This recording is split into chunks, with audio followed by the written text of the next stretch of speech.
Hello and welcome to another update video about Ethereum. Well, it was the correct decision in the previous video not to change the triangle to something different. The triangle remains valid.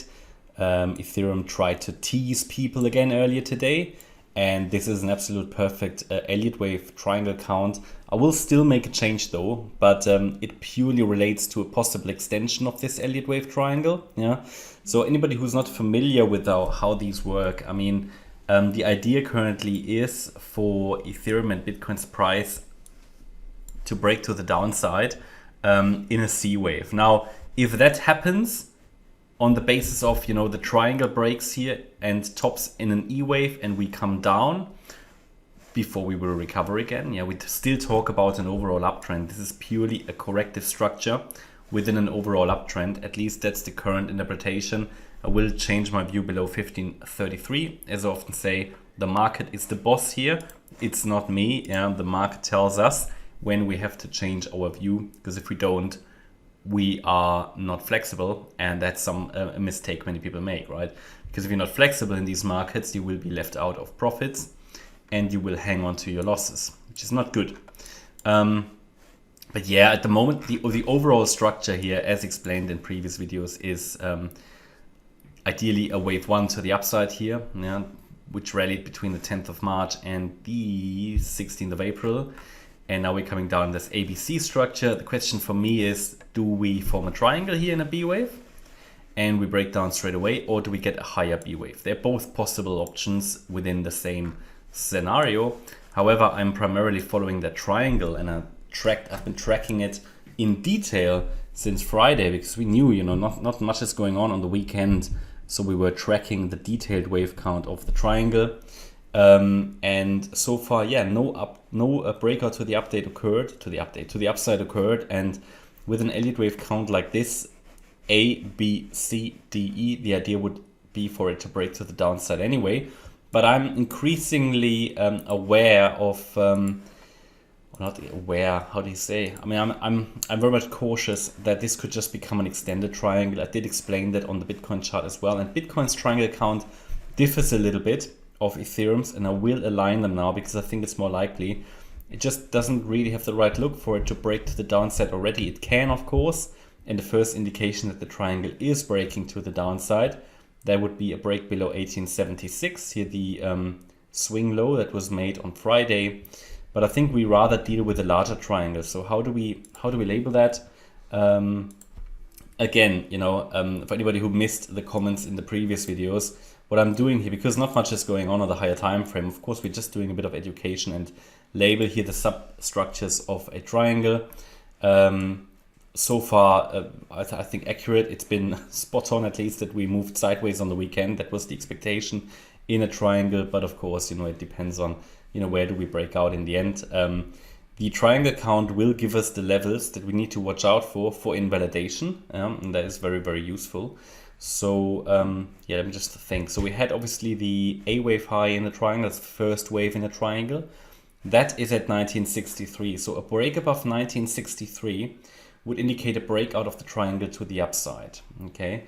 So A wave up, B wave down, yes. But I will move the C wave across now to this swing high. A C wave in a triangle is oftentimes the most complex wave. Makes sense in this case. Then we have a D wave. So we need to be aware that this move down could simply be the D wave.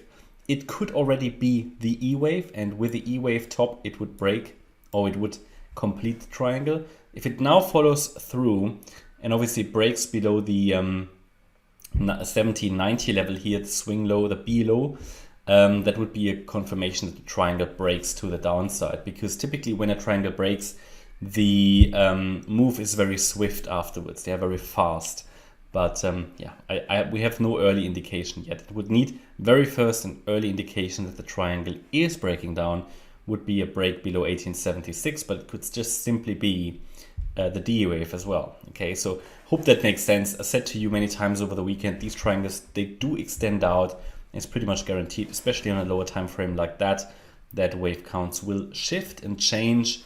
So don't take these Elliott Wave triangle counts too seriously. I often don't even show them, but because not much is going on, a lot of you appreciated the education that comes with it, you know. So let's label the triangle. So I'm considering that as a WXY structure here, the actual C wave top.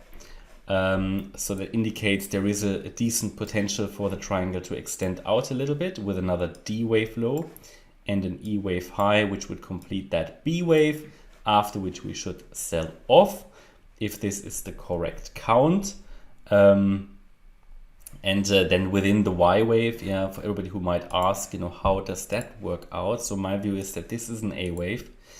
Looks actually like a triangle here, this B wave, and then a C wave to the upside. Oops, I didn't want to select WXY. I wanted to select A, B, C in wave Y. So A wave up, I would say probably B wave triangle and then C wave up. And then if we look at that and say, okay, so how would the B wave be labeled? And are we really in the micro? That doesn't give us any edge here. I just do it for educational purposes. Because a lot of people wanted to see, you know, how do you label these triangles? Let's see if that actually works out. A, B, C, D, E. Oh, perfect. Okay, so B wave can be a triangle. A, B, C, D, E. I will take it off the chart again because it would just be it's a bit too much. But that's sort of what I go with. And that indicates that wave C could now be finished. Now we can be watching for a D wave target. Yeah. So unless it breaks to the downside already, we probably get another bounce to the upside here in wave E. What would be a target for that D wave? It is normally, so I mean, it's not a super reliable way of calculating it, but you take the length of the B wave here and you go to the high of the C wave. And we're looking for two possible levels. Yeah.